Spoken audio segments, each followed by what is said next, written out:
Bien, a contarle a la gente que Néstor es docente universitario, es contador, conferencista, orador especializado en motivación, ¿no?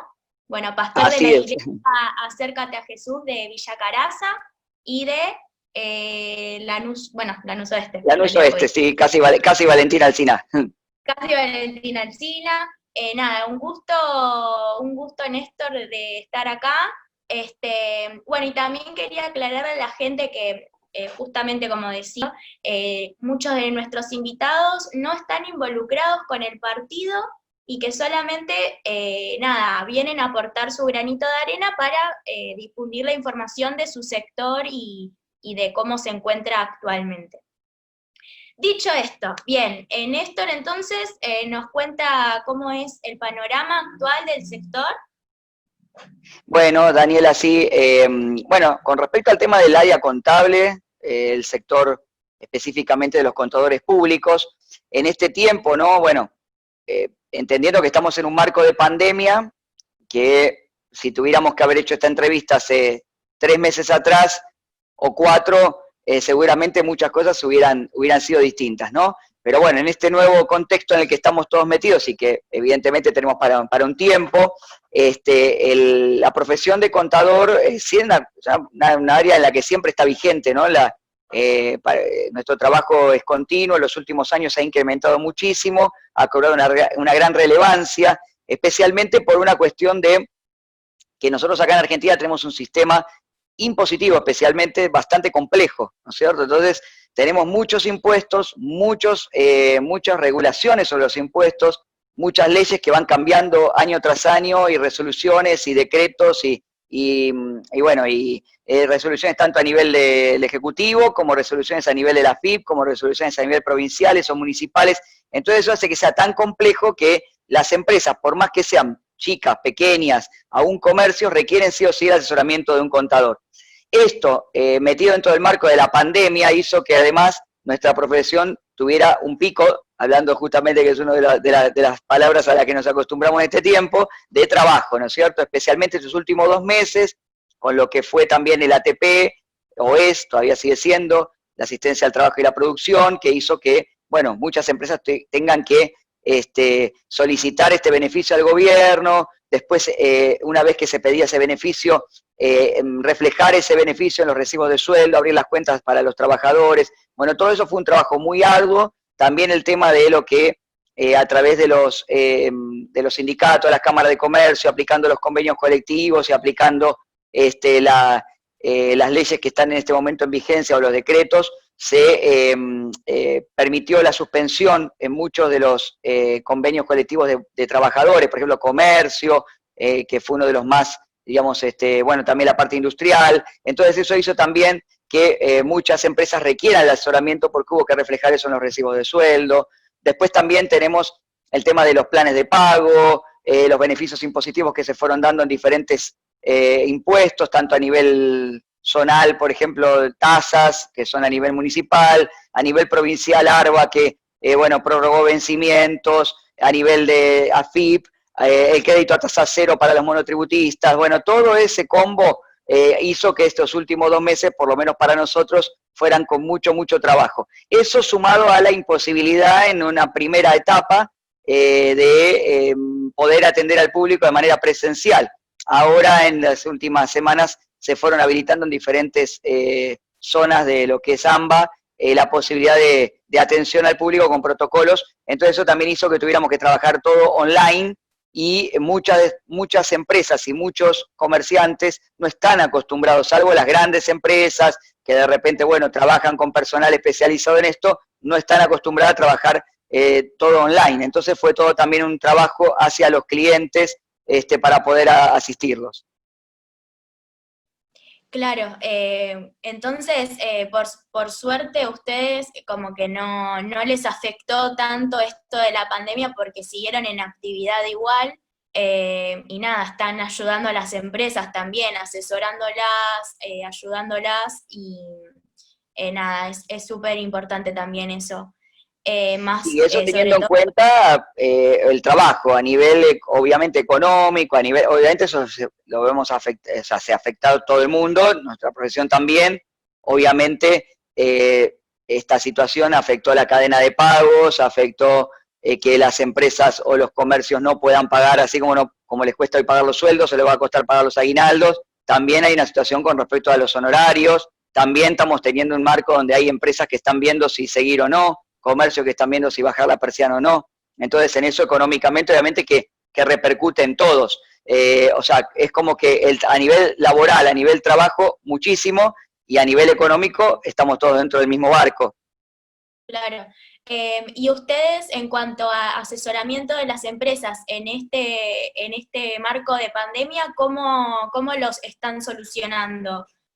¿Cómo vienen trabajando? Sí, obvio, pero ¿de qué forma? ¿Cómo los asesoran? ¿Por dónde los llevan? Bien. Bueno, te comentaba un poco que el tema de esto de asesorar, o sea, el utilizar las herramientas para trabajar en línea, bueno, eso es lo que más se está utilizando ahora. Hoy nosotros tenemos un amplio porcentaje de nuestro trabajo que se puede realizar sin requerir el uso del papel, la impresora, o sea, hay mucho avance en este aspecto, ¿no es cierto? Pensá que de repente hoy AFIP permite revisar documentación, enviar formularios, rectificar declaraciones, presentar notificaciones, recibirlas todo de manera online. También a nivel provincial con ARBA, a nivel de municipalidad también, y además se fueron ampliando estas plataformas para que uno pueda trabajar de esa manera. Por el otro lado, el contacto, el canal de comunicación con los clientes también se incrementó el trabajo a través de los distintos sistemas digitales. Así que hoy obviamente se está trabajando con, aparte de lo que siempre se venía usando, que es el mail o el WhatsApp, e incorporar en el caso de que haga falta alguna entrevista vía Zoom.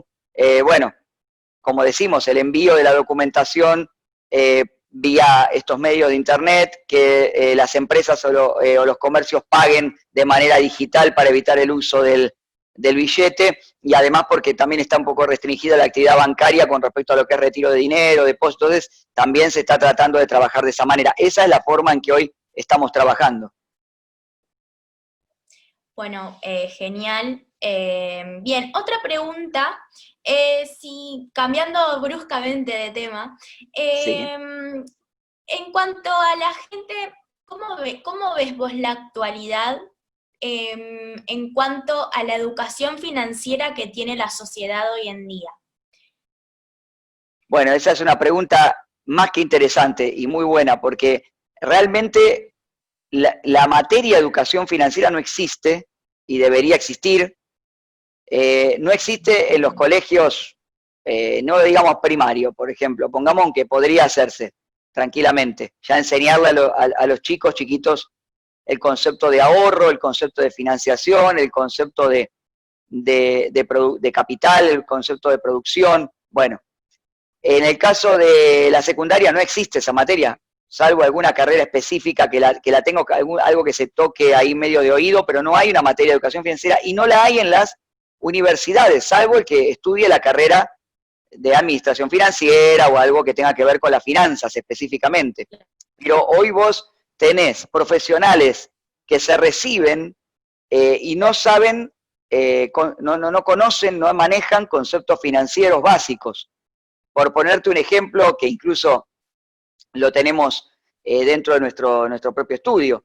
Por ejemplo, médicos o veterinarios, por poner un ejemplo, una profesión psicólogo, personas que cuando se reciben o bien trabajan en relación de dependencia o bien trabajan de manera independiente o bien alternan ambas cosas, por ejemplo, y de repente pueden plantearse el colocarse un estudio o una oficina o un consultorio y a su vez también facturarle a una clínica o cobrar parte del sueldo en relación de dependencia y parte de manera autónoma, y no hay una educación financiera. Entonces vos tenés profesionales que rápidamente quedan endeudados o que no saben cómo manejarse para poder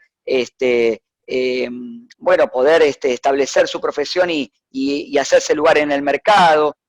Bueno, a nivel familiar también es exactamente lo mismo, hay muy poca educación financiera, no hay educación financiera en los propios empresarios.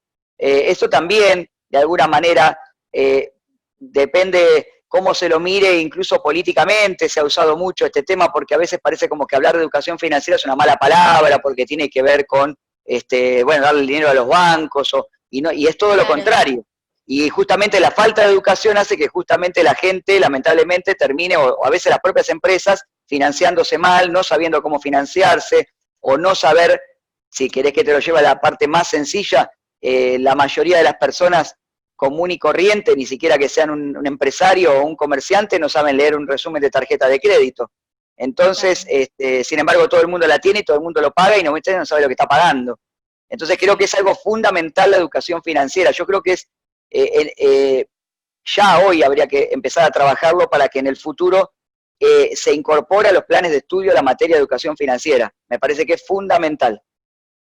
sí, incluso, bueno, sin ir más lejos, acá en el partido, bueno, lo que pasa es que en el partido es, por ejemplo, que muchos de los referentes son economistas, y es algo que recalcan un montón todo el tiempo, de tener que implementar esto de la educación financiera. Y hablando de esto, vos dirías que, por ejemplo, no sé, a nivel municipal, ¿se podrían como sacar algunos programas municipales sobre respecto de educación financiera para los más jóvenes? Porque yo creo, y me pasa personalmente, que yo estaba en la secundaria con orientación economía, y justamente como, ¿no? Hablando de administración, tuvimos la materia proyecto y tuvimos como un montón de herramientas como para explotarlas, y como que no las supieron aprovechar, y yo salí sin conocimiento.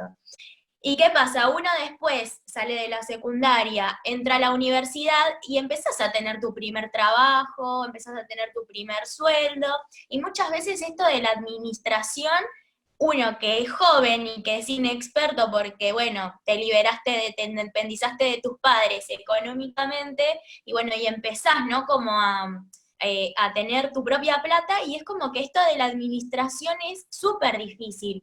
También es como es importante esto del ahorro. Yo creo que a nivel municipal se tendría que empezar como a sacar algunos programas incentivando esto en los jóvenes. No sé qué pensás vos respecto a Sí, eso. yo creo que desde el Estado, obviamente siempre todo se debe generar desde la plataforma a nivel nacional, provincial, municipal, y llegar a los diferentes, diríamos, ámbitos donde cada una de estas áreas pueden llegar. A nivel municipal sí me parece excelente, es una muy buena idea, trabajar con los jóvenes, enseñar conceptos básicos, ¿no? Por eso yo decía, digo, es diferente el concepto que tal vez le pueda servir a un joven que está en la secundaria, pero que está por estudiar en la universidad y que tiene un proyecto de ser un profesional a futuro. Es distinto el que la educación financiera, por ejemplo, para una escuela de negocios o para alguien que está apuntando a abrir un comercio, una pyme, o obviamente quien se quiere dedicar a esto, ¿no es cierto? Y profundizar en lo que es tal vez finanzas, tanto a nivel nacional, internacional, inversiones en bolsa y otro tipo de manejos financieros. Pero si vamos a lo más sencillo, que es lo que vos me planteás, lo más básico y fundamental, pero útil hoy, por ejemplo, para un joven, es poder enseñarle lo básico y fundamental que es, por ejemplo, qué es una cuenta bancaria, qué diferentes tipos de cuentas existen, qué diferencia hay entre una cuenta corriente, una caja de ahorro, un plazo fijo, qué diferencia existe, por ejemplo, entre invertir en pesos o invertir en dólares, qué opciones de inversión tenemos, qué concepto es el ahorro, qué concepto es el endeudamiento, si conviene o no conviene endeudarse, cuándo es bueno endeudarse y cuándo no. Como yo te decía, aprender a manejar una tarjeta de crédito, aprender a manejar un paquete bancario, que es lo que primero vos te ofrecen cuando vas a un banco. O vas a un banco hoy y con tu documento y un servicio te ofrecen automáticamente, si no estás en el veraz, un paquete que seguramente va a incluir mínimamente una cuenta corriente, una caja de ahorro combinada, si tenés algún tipo de respaldo con un recibo de sueldo o con un monotributo, te van a habilitar seguramente un pequeño descubierto, te van a dar la posibilidad de un crédito preaprobado, y todo eso viene en un combo que viene en un solo resumen, con una clave de home banking, y eso es muy importante saber utilizarlo, porque para quien recién comienza puede ser una herramienta muy, muy útil, como también puede llegar a ser un desastre si no lo saben manejar, y después hay gente que termina endeudada, no sabe dónde le llegó el dinero, o no saben cómo manejarse, o no lo saben aprovechar. Entonces, me parece que en esos conceptos son básicos, son fundamentales que se deberían arrancar. Eso para los jóvenes me parece bárbaro. Me parece que es una herramienta importante también para el que está estudiando, para el que quiere proyectarse hacia el futuro. Después también, obviamente, hay otros conceptos financieros que también se pueden enseñar, lo que es diferentes tipos de inversión, si uno puede invertir tanto en un plazo fijo, en un fideicomiso, en un fondo común de inversión, qué diferencias existen en eso, y lo que vos mencionaste, una palabra que está tan fuera de moda, pero tan importante, que es el ahorro, porque parecería que en los contextos en los cuales hay inflación, en los cuales hay situaciones difíciles económicas o financieras, no se puede ahorrar. Y es todo lo contrario. El ahorro es algo que tiene que ver con la conducta que uno tiene financiera, y en lo personal uno lo puede aplicar. De hecho, yo muchas veces doy charlas sobre esto, y mucha gente que ha participado de las charlas o los materiales que damos, hoy está ahorrando. Entonces, no tiene que ver tanto con el contexto, sino con la conducta que uno tiene, ¿sí? Wow, es un montón esto, sí, es justo lo que nosotros queremos empezar como a difundir, ¿no? De, más allá de un partido, de una idea, lo que sea, yo creo que estas cosas son básicas y necesarias, no solamente para los jóvenes o solamente para el que está estudiando o está trabajando, sino que como una forma de vida también, porque nada, uno se mantiene en base a la economía y en base al dinero y es súper importante saber administrarlo. Y nada, también esto de las deudas nada, es importante también. En cuanto a los cursos, ¿qué cursos estás dando? ¿En Bueno, dónde lo seguís? mira, nosotros siempre a través obviamente lo hacemos a través de la iglesia, pero con una cuestión abierta a la comunidad. Ahora en este tiempo estuvimos con todo el tema de la pandemia y obviamente estamos trabajando de manera online, ¿no? Pero hemos hecho charlas de cómo administrar tu finanzas, cómo administrar el dinero sabiamente, cómo administrarlo a nivel familiar o a nivel personal. De todas maneras, siempre cualquiera que me contacte tenemos materiales y también se puede adaptar a diferentes tipos de instituciones. Hoy se puede dar a través de Zoom. Bueno, también yo tengo un ciclo que estoy dando que son charlas de café, hoy lo estamos haciendo vía Zoom, y es un espacio abierto, gratuito, nada más que, bueno, tratamos diferentes temáticas. La última vez estuve hablando sobre el mundo que viene, las nuevas tecnologías y cómo aplicarlas a nivel personal, a nivel profesional, a nivel institucional. Pero estoy preparando algo de material con respecto a lo que es finanzas, porque es algo que se necesita muchísimo en este tiempo. Así que bueno, después ya te estaré comunicando cuando tengamos novedades. Sí, sí, sí, sí, por favor, que lo vamos a difundir también. Una de las Bien, cosas que, perdón, Dani, una de las cosas como para cerrar este tema que vos mencionaste recién es, hablabas de, independientemente del partido, de la ideología o de las... Yo creo que todos coincidimos en que queremos construir una sociedad más justa, más equitativa para todos. Creo que es la idea que compartimos todos en general, independientemente de la ideología política de cada uno, de la creencia de cada uno. Y creo que es muy importante en eso poder aportar entre todos para eso, ¿no? Respetando el pensamiento del otro y sacando lo que cada uno puede aportar. Yo creo que si logramos eso, vamos a poder avanzar muchísimo. Creo que en eso hay algo que nos falta muchísimo trabajar, ¿no? En esta sociedad de grietas, donde todo es blanco o negro. Entonces pareciera que lo que uno propone, si no es del mismo pensamiento que yo tengo, es descartable. Y así se claro, pierden un montón de ideas. Pero cuando sí, uno ve sí, sociedades que han avanzado en el tiempo, no lo manejan de esa manera, no prejuzgan ni descartan, sino que primero analizan la idea y sobre eso la construyen entre todos, cada uno aportando su diferente mirada, su diferente visión, que es lo que enriquece. Entonces, en este aspecto de lo que vos planteabas, creo que es muy importante tener el tema en el que sabemos que hay que trabajar y entre todos aportar para que podamos mejorar como sociedad y en lo personal cada uno en ese aspecto. obvio, totalmente, respetar totalmente al prójimo, ¿no? El Exacto. respeto por la vida del otro es súper importante. Justo yo estaba leyendo ahora, estoy en un club de lectura de liberales, y estamos leyendo a Rothbard, que se llama La ética de la libertad, y justamente, además de hablar como de algunos sectores, con algunos términos jurídicos, porque es como que se dedica más a la justicia, a las tierras, a la propiedad privada y todo eso, pero justo en el primer capítulo, cuando habla sobre la libertad natural del hombre, eh, habla todo esto que estás mencionando vos, de el respeto propio y el respeto hacia el otro, ¿no? También, porque si vos pensás de manera distinta que yo, y si vamos a entrar en conflicto y llevándolo a un pensamiento más macro, empieza un conflicto entre el país y empieza una división, yo creo que no te va no te va como a solucionar ni la vida a vos, ni me va a solucionar la vida a mí, ni le va a solucionar la vida a nadie. Entonces yo creo que esta idea de comunidad y de estar todos al menos respetándonos las diferentes ideas, pero siempre avanzando juntos, estando unidos, porque si no es como, bueno, estamos todo el tiempo peleando el ciclo sin fin y nunca vamos a llegar a un acuerdo, como a qué queremos apuntar el día de mañana como país. Nada, es un tema súper largo, tampoco me quiero correr. Y bien, antes de terminar, ¿algún consejo que les puedas dar vos a los jóvenes que se quieren dedicar el día de mañana a la contabilidad, que recién se estén iniciando?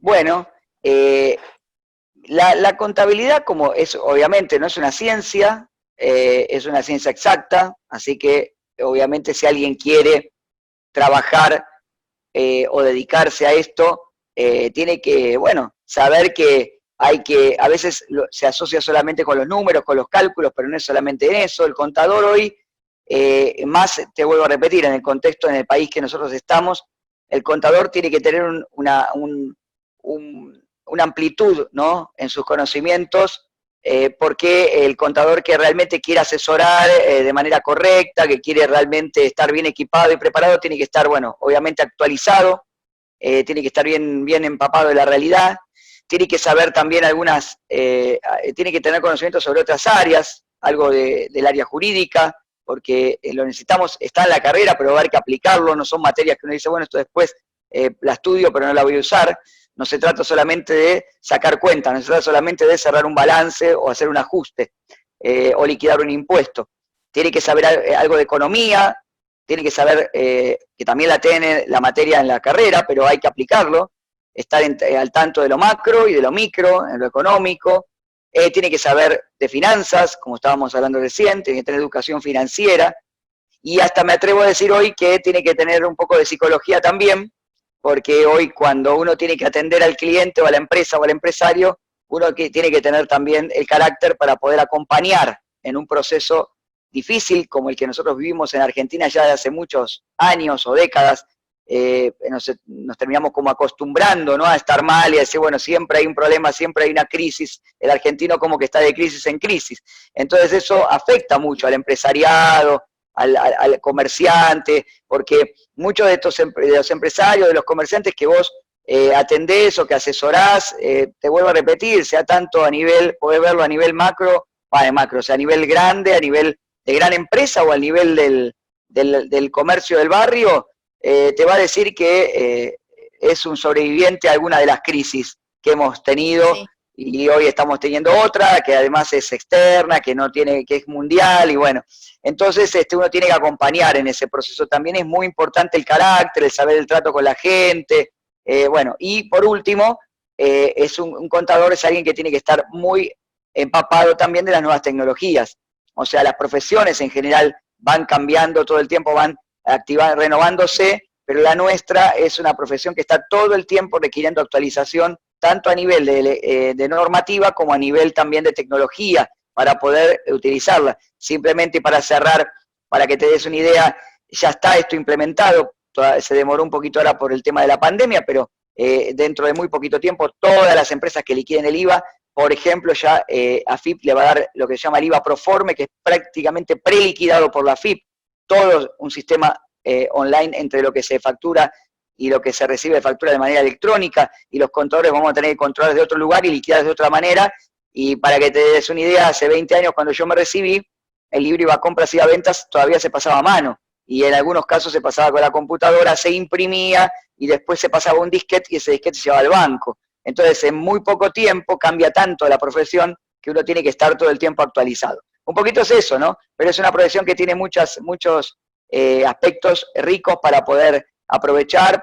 Justamente al tener que tener tantos conocimientos de tantas cosas, te enriquece y te permite no estar enfrascado en una sola cosa, ¿no? Entonces te permite poder saber un poco de varias cosas y eso hace que uno pueda estar más equipado tanto a nivel personal como a nivel profesional. Claro, sí, sí, sí, totalmente. ¿Y vos crees, perdón, necesito hacerte esta pregunta, Sí. ¿vos qué pensás del IVA, de ese impuesto? ¿Vos crees que es necesario, que no es necesario, que podría llegar como a haber una negociación para bajarlo? ¿Qué pensás respecto a eso? Bueno, eso es una opinión personal la que te voy a dar, profesional y personal. Sí, sí, A sí, ver, obvio. es una discusión prácticamente eterna la del IVA, ¿no? El IVA existe no solamente acá, existe en muchos países del mundo. El problema del IVA es que la cadena la cierra el consumidor. Entonces el IVA, en definitiva, es un impuesto justamente al valor agregado porque va grabando, ¿no es cierto?, la cadena de producción, pero el que termina pagándolo es el consumidor final. O sea, la empresa que ves que es responsable inscripta, lo que hace es simplemente hacer un traspaso, ¿no?, entre lo que va comprando y lo que va vendiendo de ese dinero, y simplemente lo que, si le queda, ¿sí?, para hacerlo sencillo y los que nos están viendo escuchando, de repente lo puedan comprender, sobre ese valor agregado, el porcentaje que se aplica del IVA, la empresa la liquida y entre lo que compró y lo que vendió, si le queda a favor del fisco, le ingresa al fisco, si pagó de más, le queda a favor y luego el mes que viene lo compensa. Pero quien cierra la cadena es el consumidor final. Yo creo que sí que hay herramientas para aplicarlas, que incluso hubo un intento, creo que en la administración anterior, en la última etapa, de que se aplicó el levantamiento de IVA a ciertos productos, pero no se controló de manera correcta y no se aplicó. Claro. Pero fue una buena herramienta. Para mí en lo personal fue una buena herramienta, porque permitió en muchos casos que los productos bajasen y al consumidor le sirvió, porque la persona que iba a comprar una leche y la leche la pagaba sin el IVA, se notaba la diferencia, un queso sin el IVA se notaba la diferencia. Entonces siempre el tema del IVA va a repercutir en el consumidor, en el bolsillo de la gente. Si vos lo aplicás correctamente, hacés los ajustes correctos, va a repercutir de manera buena, para que lo entendamos, en el bolsillo de la gente. Pero hay que utilizar herramientas inteligentes, ¿viste? Porque donde vos tocas, podés alterar todo esto y puede terminar, en vez de siendo a favor, puede terminar siendo contrario al beneficio popular. Claro, claro. Sí. No, sí, ¿a qué te referías con consumidor final? Como para que la gente pueda entender ese Ah, término. perfecto, sí, sí. Consumidor final somos cada uno de nosotros cuando vamos a comprar al kiosco, ¿sí? O sea, cuando yo voy al kiosco y compro una tableta de chocolate, soy consumidor final, porque me consumo la tableta. O cuando voy a comprar el pan para cocinar, o la harina para cocinar en casa, ¿sí? O me voy a comprar la computadora para usarla, el celular o los auriculares. Soy consumidor final, yo ya no lo compro para revenderlo, ¿sí? Ahí se Claro, corta, se cierra la cadena de cadena. producción y distribución, ¿sí?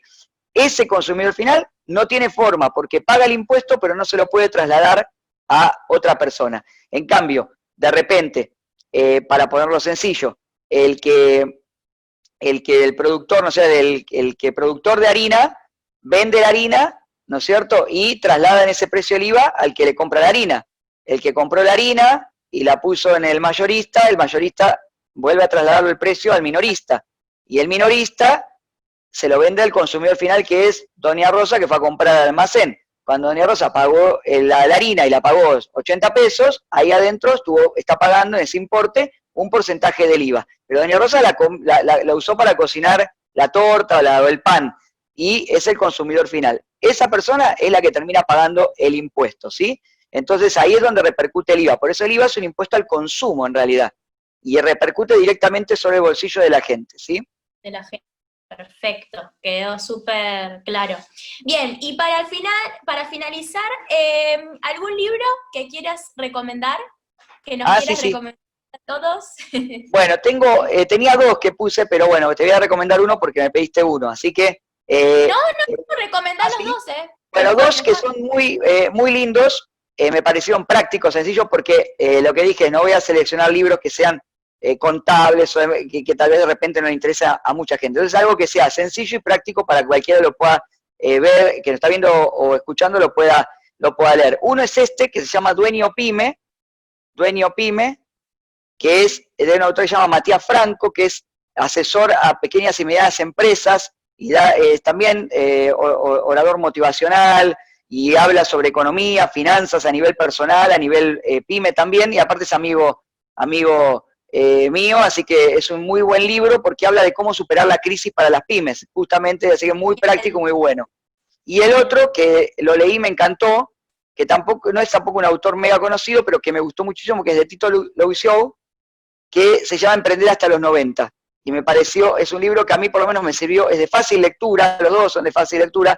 Este es muy bueno porque habla de un nuevo modo de vivir en el trabajo y mirar al futuro, es decir, un nuevo paradigma acerca de no creer que uno, en este nuevo tiempo que vivimos, uno tiene que trabajar para después jubilarse y no hacer nada, que era el paradigma, digamos, de nuestros padres o nuestros abuelos, sino que el nuevo paradigma es trabajar un poco cada día, enriqueciendo un poco lo que hablábamos hoy, ¿no? Enriquecernos personalmente, enriquecer al otro, enriquecer a la sociedad, aportar, pero un poquito cada día, emprender hasta los 90. Y está muy bueno y es un libro muy práctico, así que los dos son muy buenos para recomendar.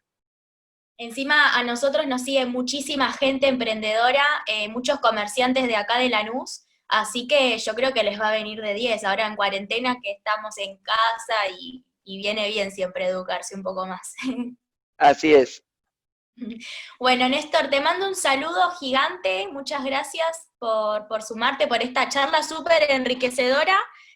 La verdad que a mí personalmente me sirvió un montón y también en general a la gente sobre hablar de educación financiera, que es lo más importante. Y nada, te mando un saludo gigante. Muchas gracias.